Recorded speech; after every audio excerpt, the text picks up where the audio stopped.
Teachers ఉన్నారు, అక్కడ ITDA PO ఉన్నాడు, డిఎస్పీలు ఉన్నారు, ఎస్పీలు ఉన్నారు. ఒకసారి పోయి వాళ్ళ జీతంలో ఏజెన్సీ అలవెన్స్ వస్తుందా అని అడుగుండి, వస్తుందా లేదా? వచ్చినప్పుడు ఇక్కడ ఏజెన్సీ సర్టిఫికేట్ ఆర్టికల్ 342 ప్రకారం నా ఆదివాసులకు ఎందుకు ఇయ్యరు? ఏజెన్సీ సర్టిఫికేట్ నా ఆదివాసులకు ఎందుకు ఇయ్యరు?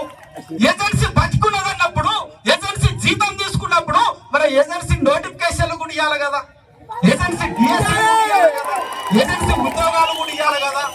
ఇవన్నీ రాజకీయ కుట్రలు మిత్రులారా. చేతులు కట్టుకొని కొండలలో మనం పడుకున్నంత సేపు అమాయకులను వేసి ఆడుకుంటారు. అడవిలో జింకల్ని వేటాడతాం, పులుల్ని వేటాడతామా?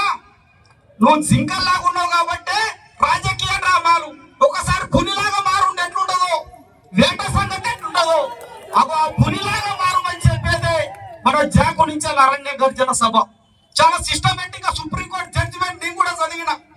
ఫండమెంటల్ రైట్స్, భారతదేశంలో ఫండమెంటల్ రైట్స్ వయలేషన్ అయితే 100% రిజర్వేషన్ అనేది తప్పు కాబట్టి జీవో నెంబర్ 3 కొట్టేయాలి. అరే బేవకు, ఫండమెంటల్ రైట్స్ లో నువ్వు ఆర్టికల్ 19E కింద రీజనబుల్ రిస్ట్రిక్షన్స్ ఉన్నాయి.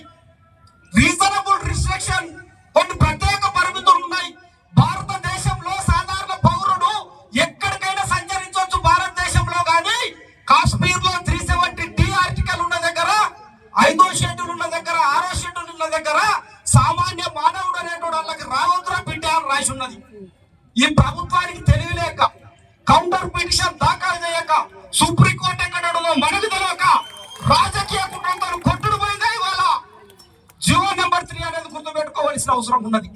ఈ ప్రాంతంలో 19E ప్రకారం గిరిజనేతలు ఈ ప్రాంతానికి వచ్చుడే నిషేధం అన్నప్పుడు ఇక్కడ ఉద్యోగం ఎట్లిస్తావు బిడ్డ అని రోకలు బండ బట్టి తండ్రి రోజులు వచ్చిన మాత్రమే నీ హక్కు వస్తుంది అనేది గుర్తుపెట్టుకోవాల్సిన అవసరం ఉన్నది.